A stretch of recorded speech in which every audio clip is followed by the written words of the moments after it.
পায়ে রিক্সা চালায় মনে করেন যে শরীর ভালো থাকতো, ঠিক আছে, ইনকামও ভালো হয়েছিল। এখন এই যে অটো রিক্সা চালায় এখন ধরবে সবগুলার প্যারালাইসিস। আমি আজকে 25-26 বছর এটা ঢাকা এরকম শীত আমি দেখি না আমার বুঝে রইয়া। এইবার যে এরকম শীতটা পড়াতে কারণ হলো গরমটা পড়ছে যেরকম, শীতটা পরে এরকম বৃষ্টিটা হয়েছে, এই জন্য শীতটা একটু বেশি। এটা মনে করেন যে প্রতি পৌষ মাসে হয়, প্রতি বছরে পৌষ মাসে হয়। এত বেশি শীত পড়ে কি ঢাকা? না না না, এবার একটু বেশি পড়তেছে। এই বছর শীতটা বেশি। কেন? এই মাঘ মাস, পুষ মাস গিয়া মাঘ মাসে পড়তেছে শীতটা। শীত কি আগে দেখেছেন? না, কোনো বছর এই ধরনের শীত হয়েছে না। টানা তৃতীয়বার অর্জন করেছে দেশের সেরা সুপার ব্র্যান্ড স্বীকৃতি বসুন্ধরা টিস্যু। যে আজকে 7-8 দিন ধরে শীত বেশি।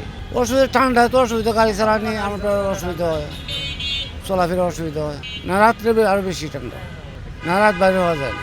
পায়ে রিক্সা চালাইছিলাম, পায়ে রিক্সা চালায় মনে করেন যে শরীর ভালো থাকতো, ঠিক আছে, ইনকামও ভালো হয়েছিল। এখন এই যে অটো রিক্সা চালায় এখন ধরবে সবগুলার প্যারালাইসিস। হ্যাঁ, শীতের জন্য তো একটু কমছে, কারণ সকালবেলা বাইরে হন যায় না, ঠান্ডার মধ্যে প্যাসেঞ্জার উঠতে চায় না, হয়তো হেঁটে চলে যায় শরীর গরম হওয়ার লেগা। মনে করেন ইনকাম তো অবশ্যই কম হবেই, আর গরমের সময় ইনকাম বেশি হয়।